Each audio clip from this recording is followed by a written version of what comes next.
কারণ আপনাদের কাছে আমি একটা বিচার দিয়ে যাই যে আমি তো শুধু রাজনীতি করছি, রাজনীতি করাটা আমার অপরাধ। আমি রাজনীতি করছি ছাত্র জীবন, এই এলাকার বহু ছাত্র আমার, আমি যখন কলেজে পড়ি, কলেজে লেখাপড়া করছি, এমন কোন ছাত্র ছাত্রী আছে আমার কাছে গিয়েছে যে ভাই আমি তো পরীক্ষার ফিস দিতে পারি না, আমার পরীক্ষাটা দেওয়ার ব্যবস্থা করে দেয়।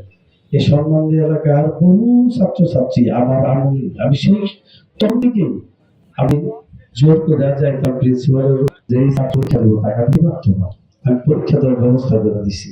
আমি তো ওই ছাত্রদের 5টা টাকা দিয়ে নেই, বহু ছাত্র ছাত্রী ফিস দিতে পারে না, নিজের ব্যবস্থা করে অনেক পরীক্ষা ফিস দেওয়ার ব্যবস্থা করে পরীক্ষা দেওয়ার ব্যবস্থা দিচ্ছি।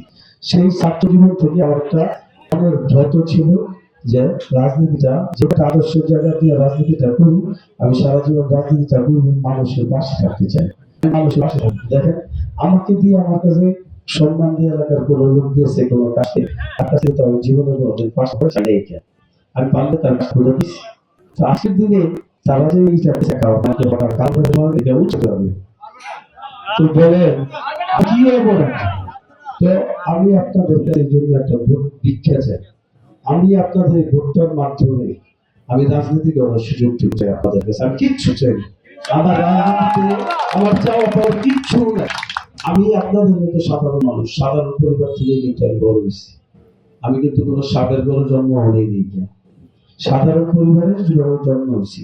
তোমরা এইভাবে চলো, পরামর্শ করলে তাকে দিয়েছি আমি আমার জীবনে পরামর্শ দেওয়া, কেউ কাজ করে দিয়ে কেউ তারা 500, 5,000, 5,000 টাকাও নেই জীবনে করে। আমি চেয়ারম্যানও না, মেম্বারও না, যে কাজ করে চেয়ারম্যান মেম্বার মতো সে কাজ করবো আগে দেওয়া যায় বুঝে। এক মহিলা কাইতে নিতে বিচার দিতে আছে, বাবা আমার বয়স্ক ভাতার কার্ডটা করে দেবো, 2,500 টাকা নিচ্ছে, আজ পর্যন্ত টাকাটাও দেয় না, কার্ডটাও দেয় না। এখন ঘটনাটা হলো এই যে বিবেকটা, তারা 7 দিন আগেও জানে না কার নির্বাচন করবো, ওহি ওহি আসবে, ওহি এটা জানোয়ারের উপরে আইলো তাদের বুঝে নিব, মানুষের উপরে আইলো ওনারা নিব, মানে ওর বাইরে আর নিজের বিবেক দিয়া যাওয়ার সক্ষমতা তাদের নাই।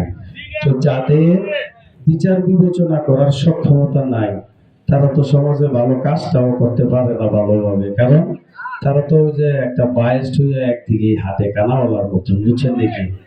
তো এই অবস্থা। আলী হায়দার আমার ছোট ভাই, আলী হায়দারকে সমর্থনটা করলে আমি কিন্তু সম্মানদের গ্রামে আসতাম না। আলী হায়দার যদি নির্বাচনটা করতো, যেহেতু সে আমার ছোট ভাই, আমি কিন্তু তার বলছি, তার সাথে ওর সাথে টেলিফোনে কথা হয়েছে, যতদিন নির্বাচন শুরু হয়েছে তারে আমি টেলিফোন করে তারে আমিও উৎসাহ দিছি যে করো, হ্যাঁ অবস্থা কি, রাত্রেবেলা মাঝে মধ্যে ফোনটা জিজ্ঞেস করতে হয়, আলী হায়দার কি অবস্থা, কেমন চলতেছে, যেহেতু ছোট ভাই ছাত্রলীগের রাজনীতি আমার দিয়া করছে, এর জন্য আমি তাদের জিজ্ঞেস করে দেখি, আমি তাদের মাঝে মধ্যে ফোন দেওয়া খোঁজ খবর নিতাম যে কি চলতেছো, কিভাবে আগাইতেছো, হ্যাঁ কোন দিকে প্রচারণা করতেছো, আমি খোঁজ খবরটা রাখতাম। তো যাই হোক, আমার দায়িত্ব থেকে আমি আর কি এটা করছি। এখন আমার কথা হচ্ছে আমি খারাপ তাদের দৃষ্টিতে, আমার তাদের একটু ভালো মানুষ সমর্থন করা উচিত না? আমি যদি খারাপ হই, আমি যদি খারাপ হই, তাহলে আমার তাহলে একটু ভালো মানুষ তো সমর্থন করা উচিত নাকি? তো আজকে যাকে সমর্থন করছে কাশপুরের বাবুকে, কাশপুরের 10 জন লোকের একটা জিজ্ঞেস করেন, যদি 5 জন লোক, 60 জন লোক, 3 জন লোক যদি বলে না এরা খুব ভালো মানুষ, বাবু এরা খুব ভালো মানুষ, তাইলে একটা কথা ছিল তার এলাকা, আমার মুগ্রাহারা যদি আপনারা জিজ্ঞান 10 জনের ভিতরে তো অন্তত 8 জনে বলবো যে না কারণ তো ভালো মানুষ। এখন আমার বক্তব্যটা হইল, আমার তো ভালো মানুষটাকে যদি সমর্থনটা দিত তাহলে কোনো কথা ছিল। কালকে আপনারা সবাই ফেসবুকে দেখছেন বাবুর আপন বোন আমার গোড়া নির্বাচন করে, দেখছেন সবাই? তাহলে ধরেন এই যে নিজের বোন ভাগ্নি ভাগনা রক্ত, এটা হলো রক্ত, যে রক্তের হক আদায় করতে পারে না, রক্তের হকটা দিতে পারে না, সে কি জনগণের হকটা আদায় করতে পারবে? তাইলে বিচারটা আপনারাই করেন, জনগণের হকটা তার দেওয়ার ক্ষমতা নাই, কারণ তারা জনগণের হক দিবে কেমনে? সম্মান দিলেও অনেক লোক কিন্তু কাজপুরে ব্যবসা বাণিজ্য করে, ফুটপাতে অনেকে দোকানদারি করে। আপনারা একটু জিজ্ঞেস করে দেখেন, একটা লোক কোন বড় লোক কলমের মেয়েদের মধ্যে ফুটপাতে ব্যবসা করে না।